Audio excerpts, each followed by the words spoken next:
Hey, welcome to a talk on three-point lighting. Now for us in game design, three-point lighting is not about three lights in a scene. It's a way of understanding your lights as three roles for your lights. And you have a key light, which is the most important light in the scene. It lights the most important characters. It tells the story. It does most of the heavy lifting. So when you start lighting a scene, you want to put your key light in first. Then you have fill lights, and fill lights, well, they fill. They light the things that aren't lit up by the key light. They are generally a lot weaker, and you don't really get as much detail from them. Fill lights also generally fake bounced light. When light hits a surface, it bounces off. And fill lights are a way to kind of fake that effect of how light bounces around in a scene. 3ds Max will do that for you, but you also get more control having your own fill lights do that job. And the last kind of light is a backlight, or rim light, and it lights the rim or sides of an object. It helps pop it off the background and bring it forward. And you generally use the backlighting only on important things in your scene. And if that doesn't make much sense, well, don't worry, because we're going to go through it all right now. And in fact, we're going to start with something even more basic, because we are going to add a direct light to the scene and just recap something. I'm going to bring it in, I'm going to point it here, and we have a nice looking scene that suddenly looks, well, a lot flatter. We have no light hitting the top of our plane or the top of this box. And as we zoom in, these two surfaces here, these two sides of the box, are pretty much the same type of brown tone. We've added a light, but instead of adding detail to the scene, we've taken it out. And this is critical. You actually have to place the light, see what's happening with your polygons, with your details, and you want to add detail. You don't want to take it out. And what mistakes did I make? Well, for one, I am lining up my light on a 45-degree angle with these two surfaces. So that's a 45-degree angle from the light, and this is a 45-degree angle from the light. The same angle means the same tone. All right? You remember from the earlier tutorials that I talked about this, that the angle that the light hits a surface controls how strong it is. It's not just the multiplier, it's not really the distance, it's the angle of your lights. It makes a lot of sense when you think about it. It happens to you every single day in your life. When you go outside at noon, light hits the ground, pretty much straight from the sun. Sun is straight above you. It's bright. At sunset, sunrise, light coming in at an angle, the world is kind of dim. Same effects happening here in your 3D world, and you need to make those connections. I'm going to press the W key, which brings up a little tiny control, and you'll notice that as I lift this up, I'm making the angle of the light hit the ground plane more and more, so it's getting some tones. But in here, the sides of a box haven't changed because we're still at a 45-degree angle. So I will grab this in, rotate that around, and hey, look, 1, 2, 3 different tones. And maybe I'll make it a little bit higher.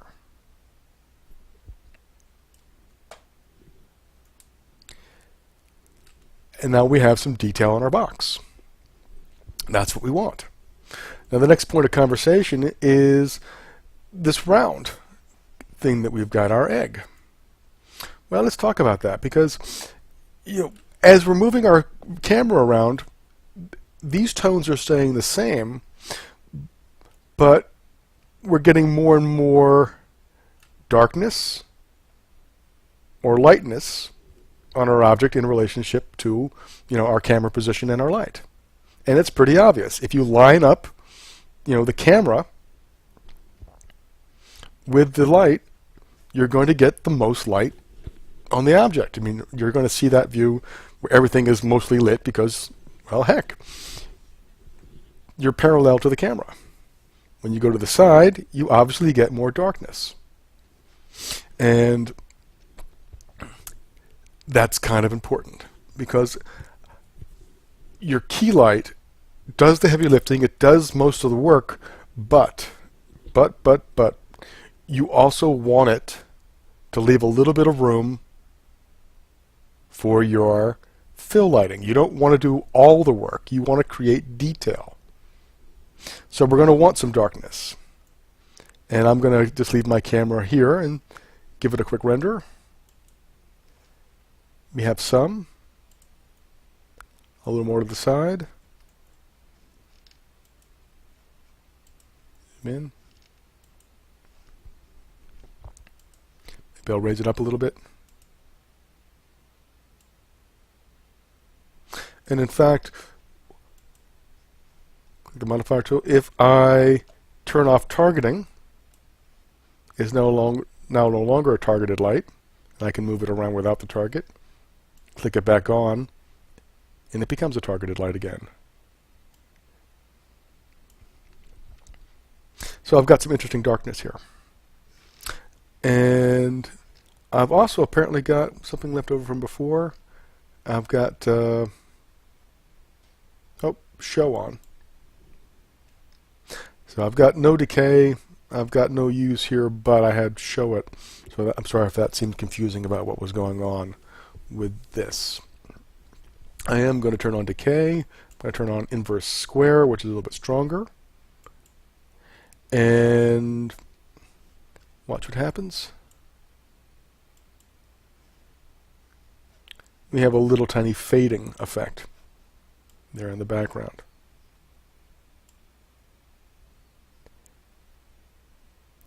And you're going to notice that the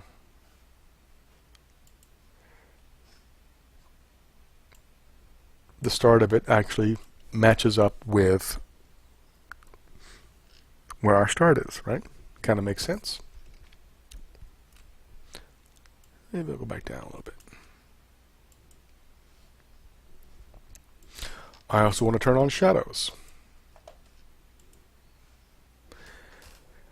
And that makes a big difference, doesn't it?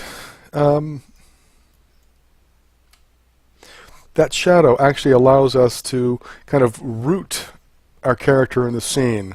It provides a little bit of a support, a base, a little bit of a frame.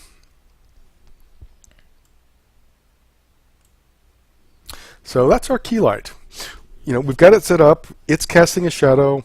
We've got a little bit of detail added. I've turned on, I've gotten a little bit of, decay into it. Might tweak the multiplier a little bit, make it brighter. But I've basically got that set up. Now what I want to do is add the fill lighting. And for a fill light, now my camera is going to be facing this direction. I want the fill light to hit the places that are darkest, which are over on this side, right? Fill light hits the places that are not lit. So I am going to use an Omni light, because Omni lights go every place. Omni lights actually are pretty good for doing fill work.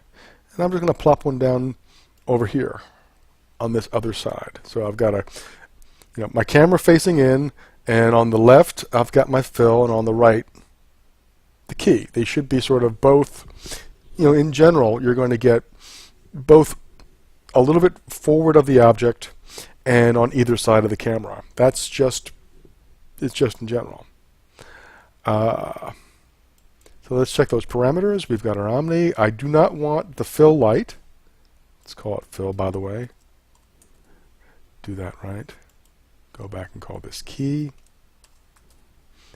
We do have a tendency to lose track of things. So anyhow, Omni. And let's see what that did. Well, go zoom in a little bit more. It is kind of a neat effect. I mean, we are getting some interesting sort of, a sense of depth out of this.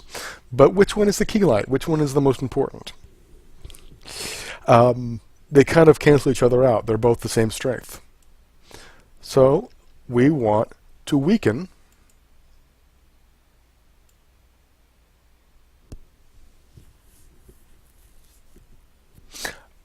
our fill light. And how weak? Well, that's a good question. It depends on your story. It depends on your mood. I mean, you generally want the fill light not to compete with the key light. I mean, that's probably the biggest thing. You don't want the fill lights to compete with it. But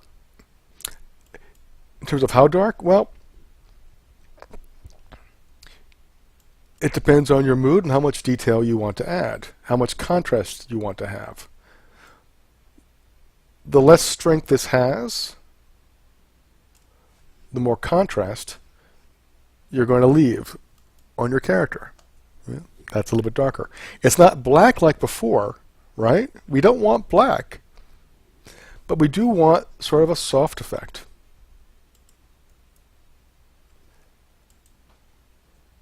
And just a very subtle sort of fading of light here on that side. And in fact, we can do a couple things with this. You know, I can pick it up, move it around. I'm going to move my camera. I got to be careful with that because I got to move it back. Move it a little more to the side.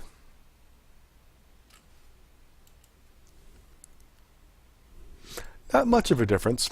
You can see it's a little bit darker. Again, the angle of the rays of light. And remember that a key light, a omni light, it radiates light out in all directions.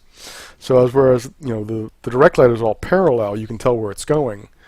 Omni light's a little bit harder to figure out sometimes.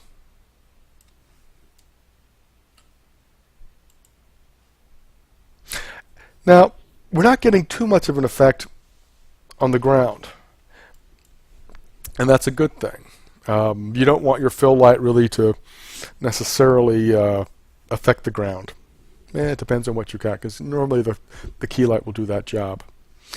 You have a couple of options though. You can do exclude, this little button right here, and we could actually just exclude the ground plane.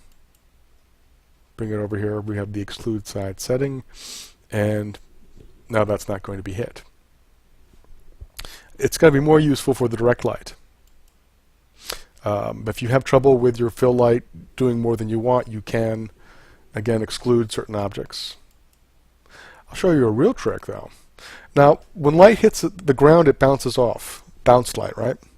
Now, right now, we've got a ground plane that looks like this, but when we render it, again, it's not there. It's a plane is a one-sided surface. So if I want to, I can move this light below the ground, and because this surface, this ground plane isn't actually there, it'll still hit. So in a sense, I am faking this light going up to the ground and hitting this side of this object. There's a little bit of an issue with the foundation, but it doesn't necessarily show up because most of the light's being coming on this area is being hit by the key light. And you can also begin to see we've got this really sort of nifty, a little bit of a shine effect here. I mean, so we've got our major light over here hitting in, a little bit of gradation, and then a very nice subtle gradation. Again, what's a gradation? A gradation is detail. A gradation is showing depth, right? It's very subtle. It's not enough to like catch your eye and make you look at it, but it's the sort of subtle thing that you don't notice that actually builds power and energy and life, into your scene. So let's hit render. And I might position my camera a little differently. Get a little more. And we're getting, hey, 3-point lighting. Well, almost. We are missing the backlight. And a backlight, I might have to use a spotlight just because we can. So I'm going to go in, I'm going to add a target spot, and I'm going to point it here at the back. And okay, let's call that.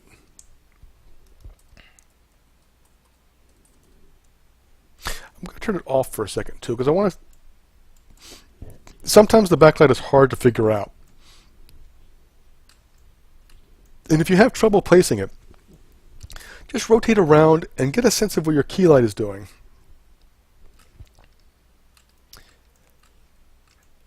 Because you want to catch that edge. Maybe not so strong. It's kind of poetic, right? We have a kind of a dark surface here, and then we have our fill light doing a little bit of work. This is actually what's called the backlight being the key light. A backlight, you can have a light play two roles, and oftentimes you'll see this in a movie where you'll have the character is dark and they'll have this white outline. It'll be either dramatic or it'll be scary or noble, depending on the strength of the key light and the nature of the character. But once you start noticing backlights, you're going to see them all over the place in television and in movies, because they do it all the time. And again, if you have trouble placing a backlight, just rotate around and get a sense that you can find it. All right, I'm going to turn this light on. Also, another great tip: if you have trouble with your lights, you're not sure what they're doing. I mean, you put lights in the scene, they overlap, they get confusing. Don't be afraid to turn off the light. There's a little switch right here just for that. And so, yeah, I'm going to pull up this light. I'm going to turn off target because I want this a little bit higher. Have it hit the egg. I'll turn target back on. I'm hitting the egg center. And, well, normally, let me turn that off. We want this one. We want a strong backlight. And that is doing things to our ground plane that we don't want. We want it strong on this, but not on the ground. And let's just take a quick look. We don't want that. It's not a bad looking effect, but it's really not what we want. We want something with a little more control. So I'm going to go under Exclude, and I am going to say Exclude the ground plane. It doesn't necessarily show up here, but when we hit render, hey. And notice what's happening.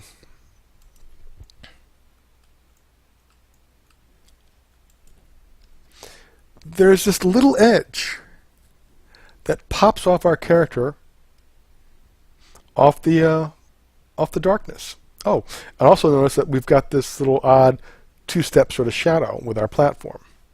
So I'm actually going to go in to our Exclude on our backlight, and I'm also going to get rid of the box. Try that again. There we go.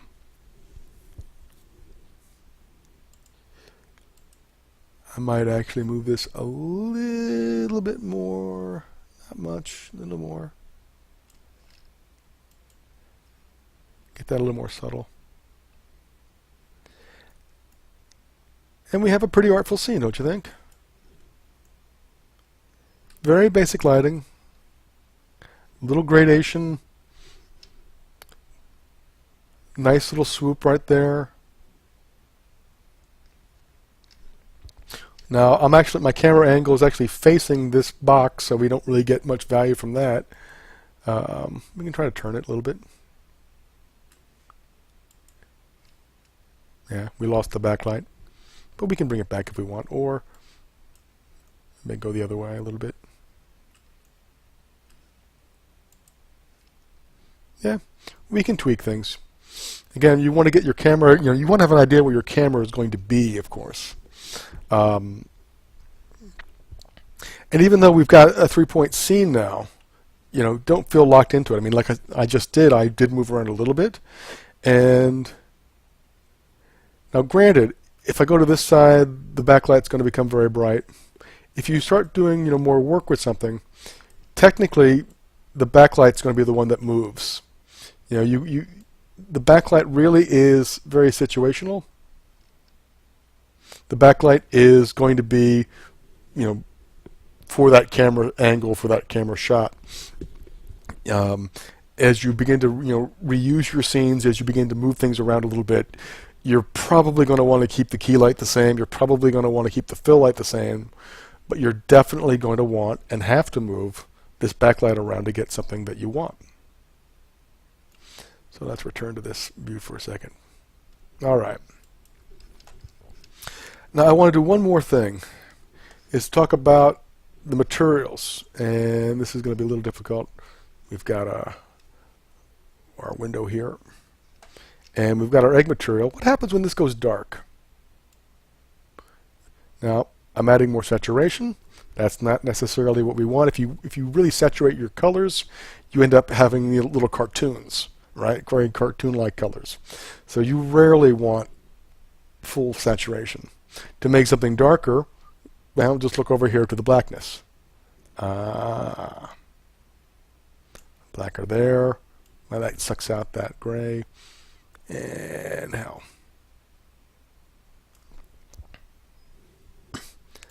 So suddenly now we have a completely black little character, and what happens? Yep.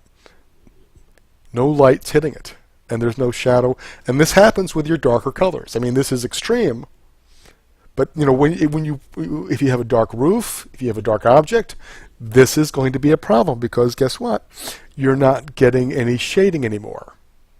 And the fix, of course, well, if you're not getting shading, then you need to get something with the specular value happening. And you'll notice, look, a little subtle bit of additional value.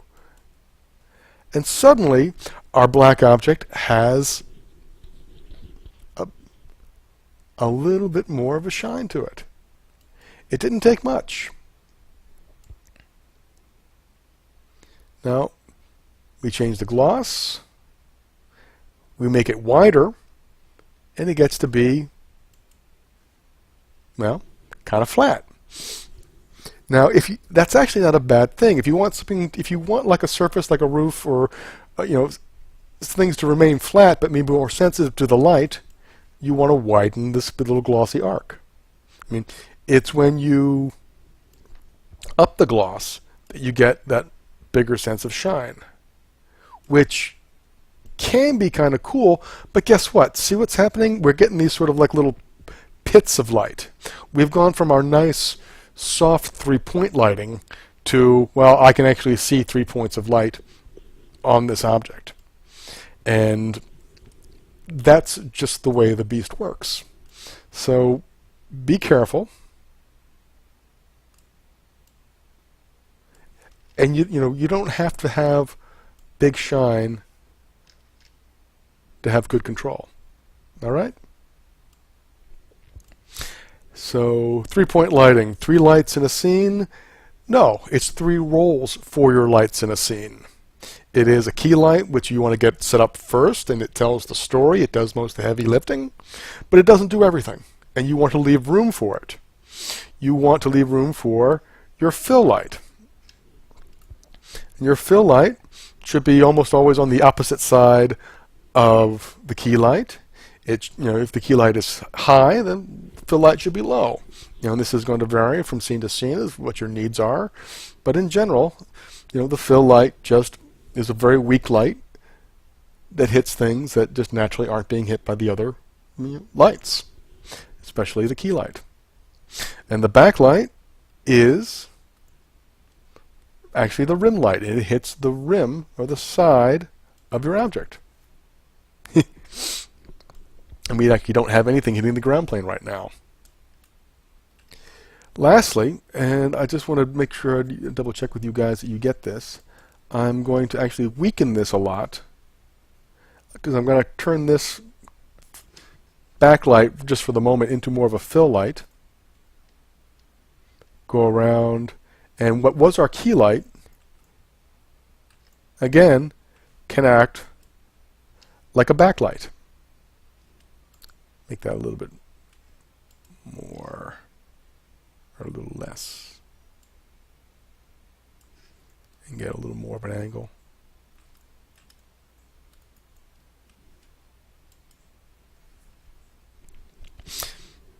All right. A backlight can also be a key light, and it can create, you know, a very interesting artful effect. Okay, hope that explains things reasonably. Good luck.